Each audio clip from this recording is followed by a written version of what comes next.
Casual. Oferecimento Iguatemi Campinas. Tudo em moda, cultura, gastronomia, entretenimento e tecnologia. Galeria Shopping. O shopping que inspira moda.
Olá, que prazer estar com você novamente. Você gosta de arte? Gosta, né? Lógico. Senão você não estaria sendo casual, até porque eu sou amante das artes, mais amplo sentido da palavra, e sou daqueles puristas que diz: o homem que não tem dentro de si, nem que seja um pequeno viés artístico para alguma coisa ou por alguma coisa, realmente está fora do contexto. Porque a gente não pode passar pela humanidade, passar por essa vida em brancas nuvens. Já dizia um poeta que quem passa por esse momento dessa vida em brancas nuvens passou pela vida, não viveu. Então, realmente, a coisa está muito atrelada. Quando você pega a história da humanidade, desde as cavernas, desde o homem da barbárie, passando pelos etruscos, assírios, chega aos gregos, romanos e que tais, e vem vindo a humanidade. Nesse desfiar histórico, você vai vendo que, pouco a pouco, toda a trajetória da história, seja política, social, econômica, passa pela arte, passa pela cultura. Um povo sem arte, sem cultura, não tem tradição, não tem história. Então é muito importante isso.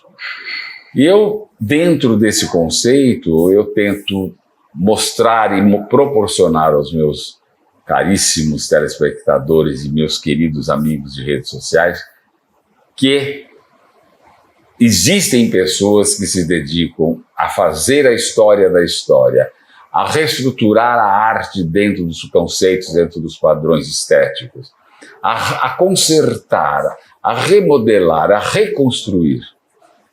E para isso, eu convidei a restauradora de Campinas, Silvia Malbach, que vem há anos fazendo esse trabalho. Prazer enorme tê-la aqui conosco, bem-vinda ao Casual, tudo bem? Prazer é meu.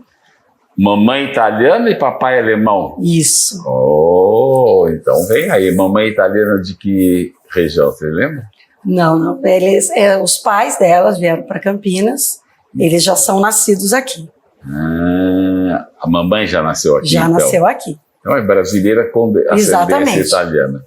Que maravilha. Agora, são dois países, né, Silvia, que têm uma grande história cultural, né? Com certeza. Muito mais a Itália, naturalmente, porque é o berço, um dos berços da civilização, é a Itália. Porém, eu gosto muito da Alemanha. E as cidades que eu conheci, dentre elas a que eu mais me apaixonei, que foi Berlim, realmente tem muita tradição, tem museus maravilhosos, galerias de arte fantástica. Então acho que é por isso que você tem na veia essa... Desde muito cedo eu sempre gostei de trabalhar com arte. Uhum. E aí, com o passar dos anos, como minha mãe, ela sempre foi uma autodidata, então ela sempre trabalhou com isso. E eu fui para faculdade, resolvi fazer Belas Artes e fiz na PUC. Ah, então você eu sou artista formação plástica. Acadêmica é Belas Artes. Isso. Então tá, sopa no mel. Aí, na faculdade, eu fui desenvolvendo muitas coisas, não a parte de restauração. Porque a parte de restauração, ela já veio comigo. Porque eu sempre disse isso, muitas pessoas me procuram para aprender a fazer restauração. Eu não dou curso de restauração, eu restauro. Porque cada peça, ela te diz uma coisa. Então, a hora que eu pego a peça e vejo o que ela tem, eu começo a trabalhar. Às vezes eu nem falei com o dono do objeto e eu já estou trabalhando, eu já estou mexendo e é uma coisa que está em mim. Então, as técnicas que eu aprendi, que eu desenvolvi durante toda a minha vida, eu uso na restauração. Então, eu trabalho com restauração há mais ou menos uns 40 anos. Ah, um pouquinho. Começou ontem. Mas, Silvia, eu quero começar lá do começo mesmo. Você falou que desde pequena sempre gostou de estar ligada à área da restauração. Mas quando você teve esta consciência de que você tinha mãos hábeis, porque, olha, eu chamo o restaurador do grande artista. Exatamente. Porque quem restaura, se não for tanto artista quanto o criador, é mais, nunca é menos. Porque você restaurar o que o outro fez é muito mais complicado do que fazer. Eu vou me atrever a falar isso. Não sei. Agora, eu vou dizer por que falo isso. Porque quando eu tive contato com algumas pessoas ligadas à museologia e conheço grandes museus no mundo todo, morei na Itália há muitos anos e eu fui convivendo com artistas e restauradores. Conheci alguns. E realmente cheguei a esta conclusão e acho que não estou errado. Como é que alguém pode reconstruir uma obra de arte se ela não for capaz de criar esta obra? Aí eu pergunto, como é que você vê? Como é que você acha que você se sente nesse contexto? Bom, sem modéstia nenhuma, viu? Você começou me perguntando como que eu comecei com isso. Foi por uma brincadeira. Uma grande amiga nossa aqui de Campinas, que foi minha aluna durante muitos anos, a Lígia Martins. E ela tinha aula comigo e eu estava começando, eu não estava na faculdade ainda. Nós dávamos aula. Dona Lígia. Dona Lígia Martins. Mãe da Maria Elisa? Exatamente, da Betinha. Minha querida amiga. Exatamente. Então você deve se lembrar do Nene. Nene era o motorista dela. É mesmo tudo, era mesmo. Ótimo. Eu me insisto até hoje da Maria Elisa. Então veja bem, ela morava aqui atrás e da eu igreja. Ali. Eu ali. Então o dia inteiro a Lígia aconteciam acidentes na casa dela, quebrou isso, colou aquilo. Silvinha, por favor, me ajude a resolver isso. E brincando, eu comecei a colar as peças para ela. Só que uma colagem é uma coisa, restauração é outra.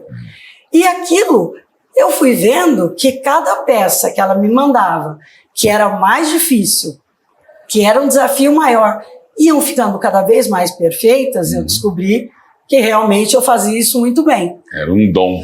E aí, isso virou uma brincadeira em casa. Porque tocava a campainha. Nessa época não tinha telefone celular, não tinha nada. Então tocava a campainha, minhas alunas falavam: Silvinha, é o Nene, ele está trazendo alguma peça. E normalmente era isso mesmo que acontecia. Então eu comecei com um santo que quebrou a cabeça, com um bibelô de porcelana que quebrou a mão, e assim foi acontecendo. Nessa época minha mãe já dava aula. E também eu, de arte? De pintura. Né? Como chamava sua mãe? Hilda Mausbach. A primeira professora dela foi a Hilda Martins de Barros. Sim. Eu não, sim, a mãe da Silvia, Bia, da Silvia. Que a Silvia, ela está com 93 anos agora, a minha dona mãe já é falecida. A Silvia foi minha professora de cerâmica na faculdade. Então, minha mãe, ela nunca fez curso nenhum, teve aulas com a Hilda, e logo depois foi para São Paulo e começou a fazer alguns cursos especiais e já se desenvolveu também muito bem. E aí, essa foi nossa vida sempre. Como ateliê, eu ia prestar biologia ou artes plásticas. Aí eu pensei, meu pai disse: se você prestar artes plásticas, a gente vai construir um ateliê. Aí, vamos prestar artes plásticas. eu já gostava muito disso. Lógico. Eu já fazia, eu já dava aula com ela, sem mesmo nenhum, né? Ateliê. Aí, vamos lá. Foi assim que tudo começou. E isso já se passaram muitos anos. Que Com maravilha. o passar do tempo, as pessoas tinham um vizinho que tinha uma peça que quebrou. Vai o boca a boca mesmo, Exatamente. né?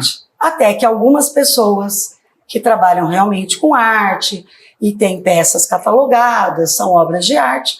Silvinha, você dá um jeito nisso? Eu comecei a dar um jeito nisso também. Então, esse dar um jeito era uma restauração. Eu passei a perceber que eu não estava dando jeito em nada. Eu estava refazendo. Isso. Eu estava minuciosamente criando partes para agregar numa obra coisas mais fáceis, coisas mais difíceis. E assim cheguei até hoje. Então, aí é que eu digo e disse no começo do programa e repito que a história se faz, a vida, o mundo da história se faz através da arte preservada. Quer dizer, senão não existiriam museus, não existiam galerias de arte e tudo isso. Agora, o hábito de se restaurar, por exemplo, obras de arte mesmo, é uma coisa que não é muito comum. Você sabe disso. Eu acho que aqui em Campinas eu conheço um restaurador e agora você. Certo. Eu não sei, devem existir outros, eu não sei, mas eu não acho que existam tantos. Certo. Você deve saber melhor que eu. E aí acho que solicitar você para isso é uma coisa importante, porque não há quem não tenha dentro da sua casa algum objeto artístico de estimação. Exatamente. Ou um vaso chinês, ou um vaso de porcelana, ou um quadro, entendeu? Eu até vou contar, se com a sua permissão, posso falar do que você está fazendo comigo, para mim? Sim. Quero falar, porque eu acho que é importante. Eu descobri um retrato da minha falecida mãe, feita por um pintor muito famoso de Campinas, que é vivo, que é o Egas Francisco. É um retrato, encraiou em papel. Eu acho que é papel, né, Silvia? Veja. Dos anos 70, se não me engano. E que esse retrato, eu não sei como, foi parar dentro de um determinado lugar que não estava lá, jogado, e alguém me avisou. E ele estava realmente deteriorado, rasgado. Foi quando o meu moldureiro, que faz molduras para meus quadros, me falou da Silvia, e eu fiz levei o quadro, e a Silvia está desenvolvendo esse trabalho com todo o aval desse moldureiro, que indiscutivelmente é um dos melhores de Campinas. Sim. Então já existe uma tradição. Então, realmente, para você entender que você tem um quadro, de repente você quebra, de repente você rasga. Cai da parede. Exatamente. Então, você pode reconstruir. Para isso existe a restauração.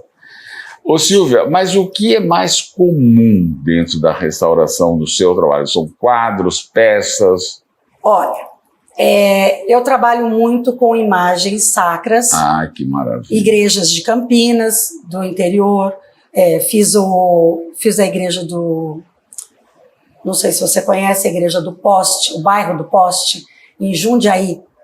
Eu já ouvi falar. Tem uma imagem lá que veio da Itália há muitos e muitos anos.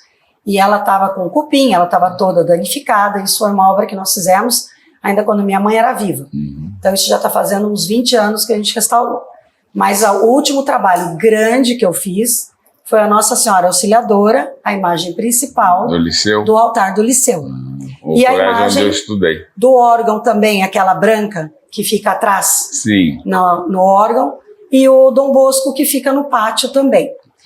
De igreja, ultimamente foi essa que eu fiz. Mas eu trabalhei com a São Paulo Apóstolos, que eu fiz o presépio deles, que na enchente, na Orozimbo Maia, a água chegou, inundou e foi próximo do Natal, e aí o presépio tombou com a água, e aí eu tive que fazer uma grande restauração.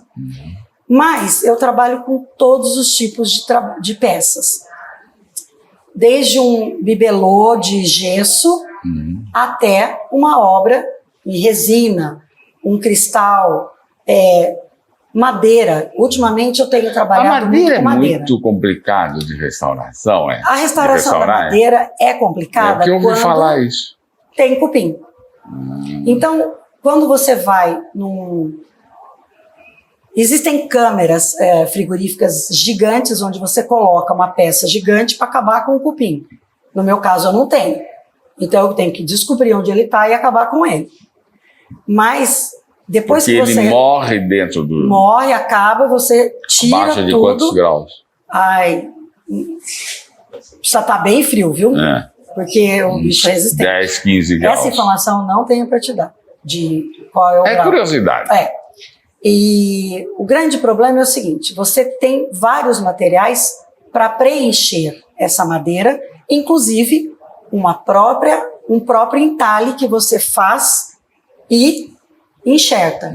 Então eu costumo fazer alguns transplantes. Da própria obra. Exatamente. Às vezes de uma parte uma de trás. cirurgia plástica, às vezes, Exatamente. que você tira do bumbum para pôr no céu aonde e assim vai. Quando não é possível isso, a gente procura na natureza uma peça de madeira, um galho. Eu ando pela rua e olhando eu guardo tudo. Galhos na minha casa. Ninguém sabe por que é, mas um dia eu vou usar.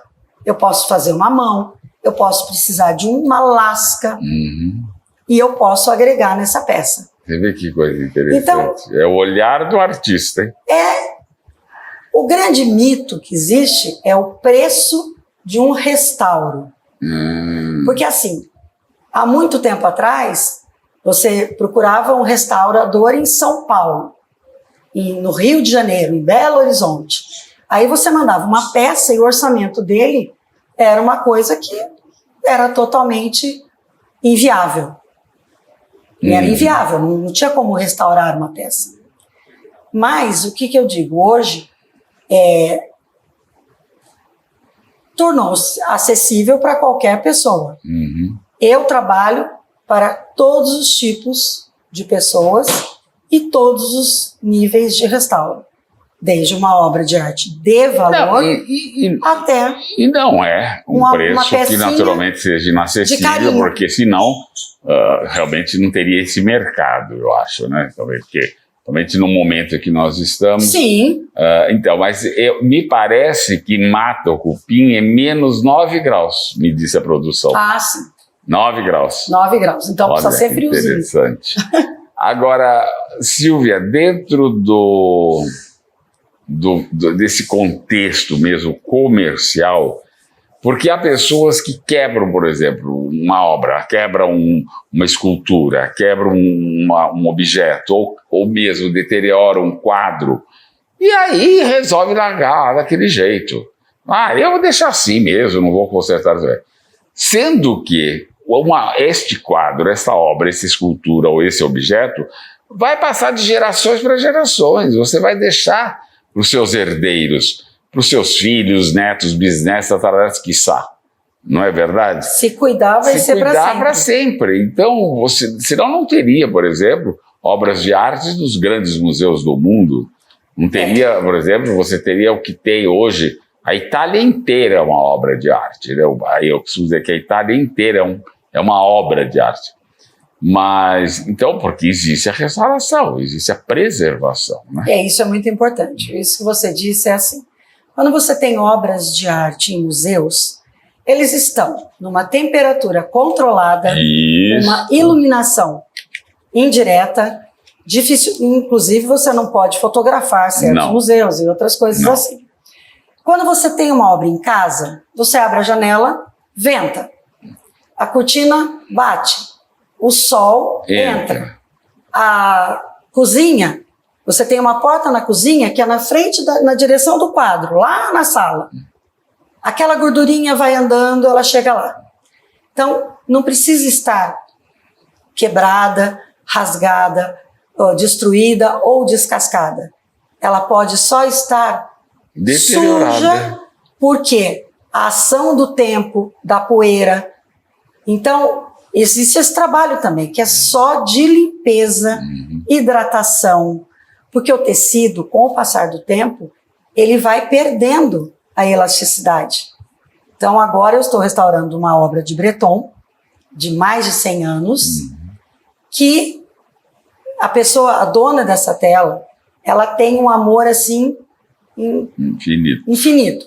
Só que ela estava pintando a casa, com todo o cuidado, ela tirou esse quadro da parede, levou para um quarto. O que aconteceu? Caiu em cima do canto de uma mesa. Então o que aconteceu? Rasgou. Então todo o cuidado foi um acidente, realmente foi um acidente. Não interessa, né? Então eu estou reconstituindo. Alguns trabalhos ficam perfeitos, outros não é possível. Porque como o tecido já estava muito ressecado, as fibras não se encaixam mais. Ficou esgarçado. Então esgarçou. Então você, em algumas posições que você olha, você vê que alguma coisa aconteceu. Mas você colocando na parede, você tem a sua obra de novo.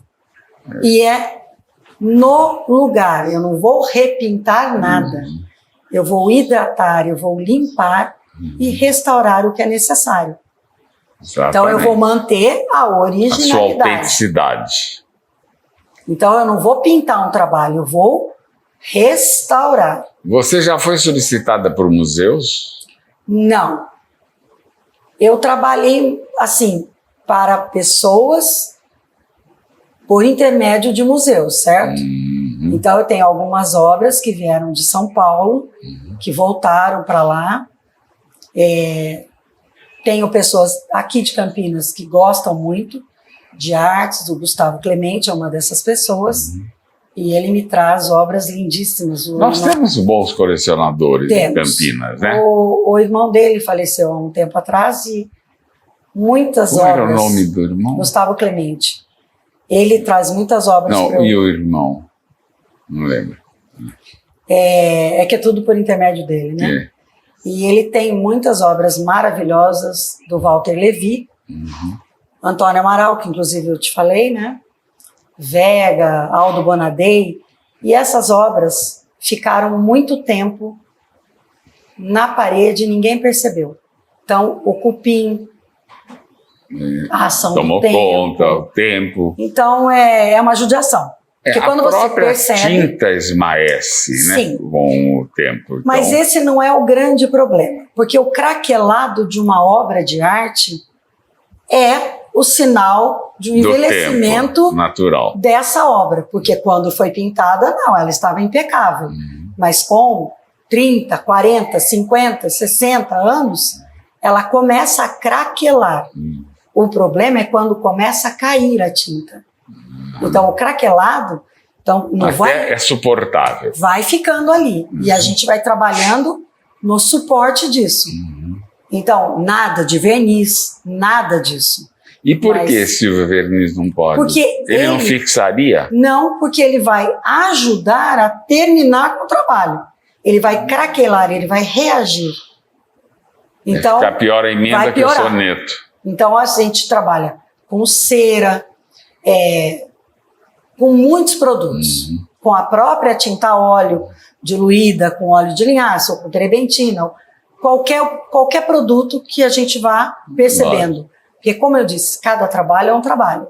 Então, não existe uma regra. Agora, e há pessoas que acham também que obra de arte ou restauração de objetos de arte é só para coisas antigas. Não é. Não. Você tem um quadro moderno que foi feito um ano retrasado, mas houve um acidente de percurso, como ela falou, o quadro caiu, espirrou alguma coisa, e você manda restaurar, porque é uma coisa que você comprou, que tem um valor não só financeiro como sentimental. Exatamente. Entendeu? Então não é... E ele, com o tempo, pode até se tornar uma obra de arte, porque com o passar do tempo.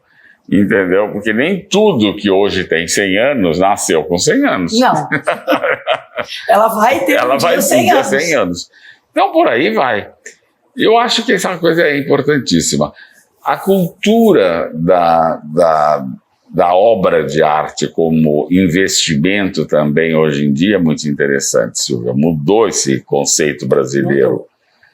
O brasileiro não tinha esse conceito, você concorda comigo? Como é que você vê isso? E muita coisa também era assim. Você não sabia nem quem era o autor, não sabia nada e comprava porque é famoso, está na moda. Há pouco tempo eu entrei num lugar, eu vou me abster de dizer onde foi, E lá tinha um quadro e alguém me falou, que quadro? Eu falei, que quadro bonito, que lindo esse quadro. Ah, isso aí é um Benedito Calixto.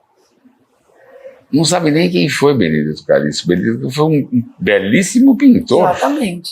Parece que era de Piracicaba, se não me engano. Eu acredito que sim. Não é? Porque no interior nós temos muitos pintores. Arquimedes Dutra, Sim. por exemplo. E por aí vai. Então, realmente, você precisa estar atento a obras. Então, há coisas que você... Aqui em Campinas, grandes pintores campineiros que hoje já estão falecidos, Sim. tipo Bernardo Caro. Nossa, meu professor. Eu tenho um quadro dele maravilhoso. Nossa. Maravilhoso. Caro, o Geraldo Gilgensen, que foi um grande amigo meu e que foi um grande artista plástico. O próprio Egas está vivo. Sim. E por aí vai. Tanto Tomás Perina, que eu acabei agora, até ganhei de presente da minha amiga Lígia Testa, um Tomás Perina. Eu saía com o Tomás, almoçava, jantávamos juntos, tomávamos uísque juntos. Quando eu podia imaginar que um dia Tomás seria uma referência na pintura de Campinas para o Brasil, para que está para o mundo. E por aí vai. Então é importante que você tenha. Agora, e eu sempre falo, Silvia, quando você faz uma casa ou reforma a sua casa que eu quero dizer é casa, apartamento, ou seja, um quarto, ou seja, 1000 quartos, não interessa. É seu habitat, é a sua casa. Você deve pôr, é preferível, ao invés de você encher de bugiganga na parede, gravurinhas vagabundas que você compra no mercado, não faça isso. Vá, nem que seja uma vez, num ateliê de um pintor e tudo isso, e compre um quadro feito por um artista. Você estará prestigiando o artista e você vai estar tendo dentro da sua casa uma obra assinada. E é para sempre. E é para sempre. É assim que se começa e é assim que muitas coleções famosas começaram. Exatamente. Não é, Silvia? Foi do primeiro quadro. Do primeiro. Ninguém saiu, ninguém comprou um monte. Quem coleciona borrões, por exemplo. Borrões são aqueles vasos chineses azuis e objetos e tal. Ninguém vai lá e compra 100 borrões, 20 borrões, porque é caríssimo. Entendeu?